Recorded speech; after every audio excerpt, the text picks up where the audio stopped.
I've kind of been really behind on a whole bunch of movies, and I haven't really had the time to sit down and review them all. Like, I've had time to sit down and watch them, but I haven't had time to actually review them and go in depth with a lot of them.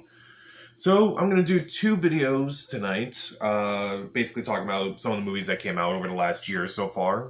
First one will be between January and February. The second one will be March and April. And we'll talk about some of these movies really quick and get some of my thoughts out there to kind of at least kind of get them out there.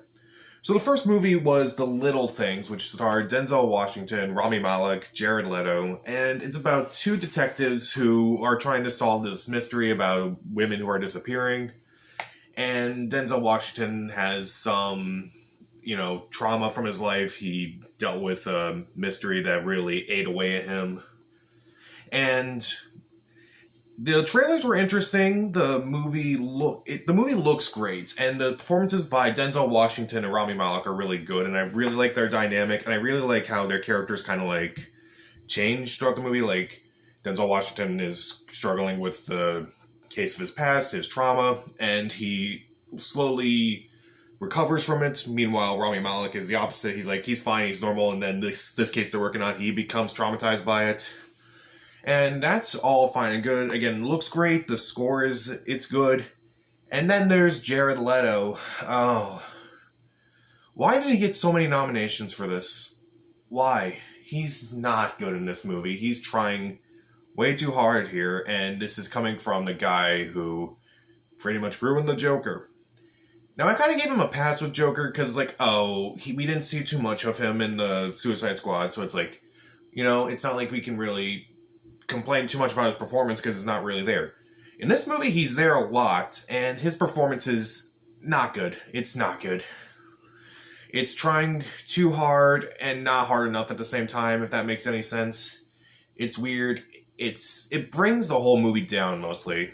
And the movie's overall a downer, but it makes the movie worse by comparison. So, good acting by Washington and Malek. It looks great. The score's great. It's just Jared Leto really ruins this movie, and it goes downhill really fast. I'll give The Little Things 2.5 out of 4 stars. Stream it. So the next one up is Malcolm and Marie, starring Denzel Washington's son, John David Washington, and Zendaya. They play a couple. He's a director. She's his muse, basically. And he just won an award. He forgot to thank Zendaya in his speech.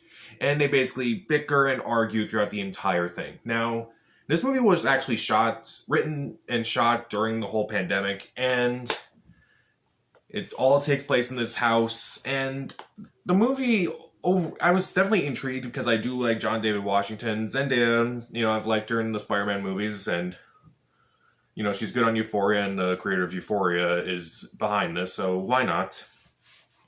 And this movie is fine. It's not groundbreaking by any means, unfortunately. I mean, it looks great. The cinematography looks great. The black and white cinematography is nice. And also, sometimes there are shots where it's they're kind of talking, and John David Washington's walking. It either follows him as he's walking around, or it just stops at her while he's walking. It stops at Zendaya while John David's walking around. And I thought that was kind of a neat trick that they did throughout. Both of them are really good. They're really good together. You kind of do believe them as a couple going through, all these issues. I just wish that this movie didn't blow up so fast. I feel like this movie could have been better if it kind of just built on the whole arguments. If it was them arguing about tiny things at the beginning and then something massive towards the end, it would have made a lot more sense for me.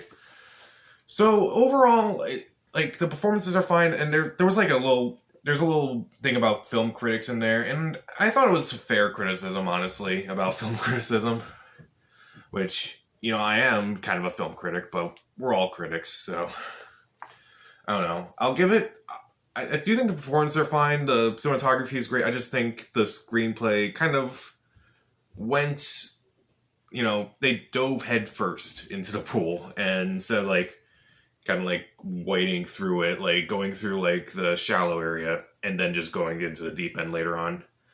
I'll give Malcolm and Marie 2.5 out of 4 stars. Stream it.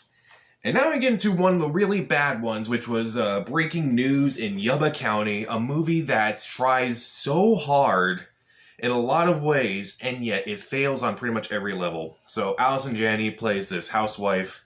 She's not really appreciated by anyone, including her own husband, and on her birthday, I think, this was a while ago, but on her birthday, she discovers her husband cheating on her. And when she catches them in the act, her husband has a heart attack and dies, and now she tries to cover up the murder. And it involves a whole bunch of things, including gangs and a lot of people getting killed. This movie's a mess. This movie was a total mess. I was watching it and I'm like, how? Why? No. And besides Allison Janney, there are a couple other people in this, like Mila Kunis is in this, Awkwafina's in this for some reason. And none of the stuff that anyone's doing in this movie is really logical, or in some cases funny. It's just, why is any of this happening, and why am I... And on top of that, it's just not funny. I'm not laughing, it's just... I don't mind stuff that crosses a line at any points, just as long as if it's funny and you're trying to be funny, I'll laugh if it's funny. But if it's not funny, I just think it's crossing several lines, and I thought this movie kind of crossed a few lines for me. It's not funny. Also, Mila Kunis, for some reason, plays Allison Janney's sister. So, I don't know. I feel like it would have made more sense if they were it would have made more sense if that was her daughter and someone else was her husband's son. The ages in this movie just kind of made me go, why? Huh? I don't know why. Allison Janney gives an alright performance, but it's not that great, unfortunately. It's not one of those things I'm looking back, it's yeah, that was a great performance. I'm oh yeah, you really tried in that movie, but everyone else tried. Just not to make a really cohesive or interesting or funny or a story that didn't just really cross any lines without, doing something impactful. I'm going to give... Oh yeah, it's also called Breaking News in Yuba County. They don't even mention the county in the movie. I don't even know why they went with that title. It's oh god, this is just a mess of a movie. Just give it a random title. Breaking News in Yuba County. Okay, go. I don't know why. It's bad. Allison Janney tries to save it, but it's bad. I'll give Breaking News in Yuba County 1 out of 4 stars. Skip it. Next up, we have Barb and Star go to Vista Del Mar, a movie starring Kristen Wiig and Annie Mumolo, who play best friends who decide to take a little vacation, kind of fun. And this movie it's okay. It can be funny. I like Kristen Wiig.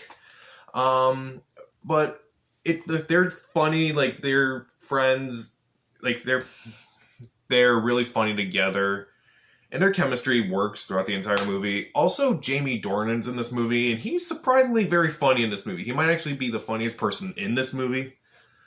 This movie tries to do a lot of subgenres. It tries to do a buddy movie, an action movie, a spy movie, a musical at times, and all I'm thinking throughout is pick one subgenre, really.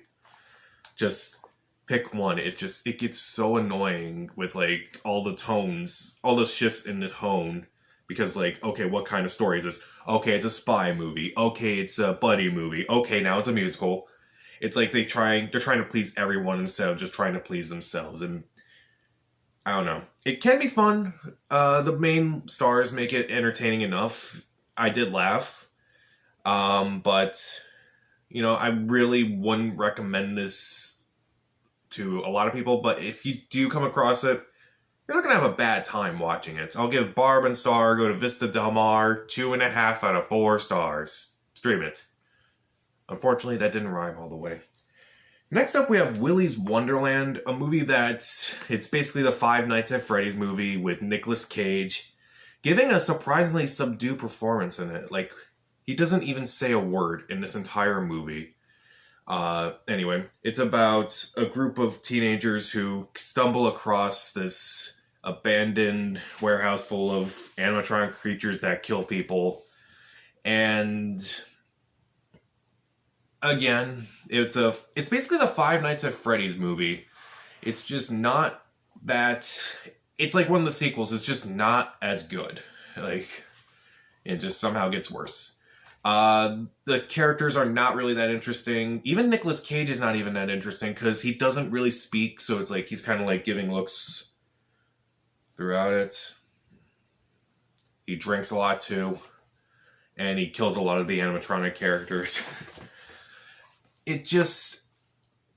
Horror comedies are hard because like you either try to be really funny or you try to be really scary.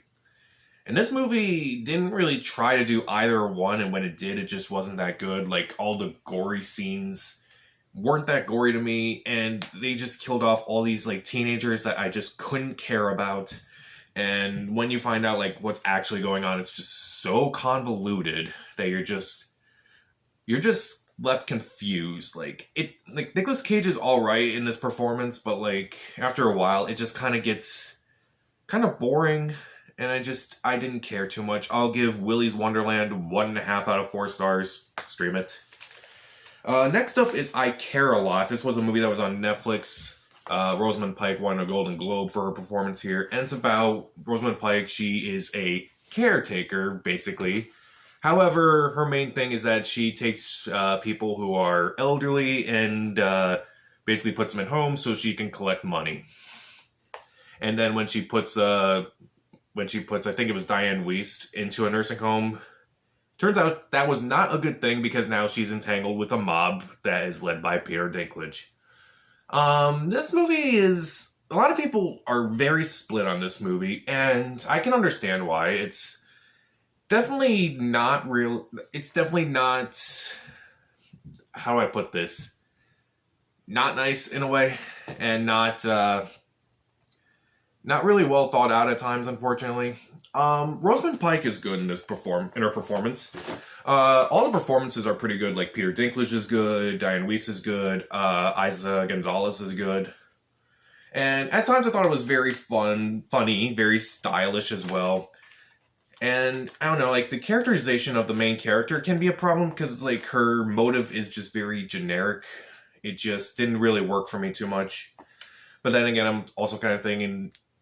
This person's pretty heartless, so it's like, it kind of makes sense. They have no heart. So it's like they have no character either.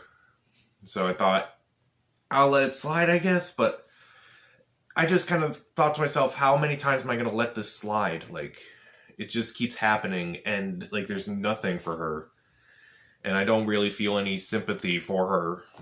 I do think the performances are good. I do think that it does kind of say a lot about, you know, not necessarily about nursing homes, but like how we put people in nursing homes and how sometimes it's like, it's not really about how much we care. It's about how much money we can make off of it. Which, you know, we kind of need to fix that whole system anyway. So if this movie kind of brings that to light, good. May not be the best movie, but it tried. The performances are fine. It's very stylish. It's just maybe not as well thought out or as clever as it thinks it is. I'll give I Care a Lot 2.5 out of 4 stars. Stream it. And the last movie I'm going to review for this video is Cherry, directed by the Russo brothers, starring Tom Holland. What could go wrong? Tom Holland plays this guy who... It's based off a book. He goes into the army, comes back, he has severe PTSD, starts robbing banks to also help his drug habit and his girlfriends. And it's, again, like, I Care a Lot. It's a lot more stylish, and Tom Holland is pretty good in this performance. Also, his girlfriend is pretty good. Like, Sierra Bravo is she's good in this movie, too. And it's nicely shot, for the most part. There is one shot in this movie that I'm just like, why? Do we need to see that? No. Like, even movies like Full Metal Jacket didn't go that far. It's just, after a while, it just kind of became tedious. It just didn't really interest me too much other than, like, its style. And, again, Tom Holland's good in, like, how he portrays, like, the downfall of this character mentally. That's really good. I mean, not for that person, but, like, he does a good job of portraying that. But overall, I guess it just lost my interest throughout. It just lost my interest by the end. I'll give Cherry 2 out of 4 stars. Stream it. So, those were some of the movies I watched between January and February. I got a bunch more that I saw in the last 2 months, like Coming to America, SpongeBob, Chaos Walking, a whole bunch of movies that came out last few months. Look out for those. What did you think of any of these movies? What's your favorite movie of the year so far, or least favorite movie of the year so far, since I don't think I gave a good review to any of these movies? Comment down below, subscribe to the channel. This is Pat, and stay safe.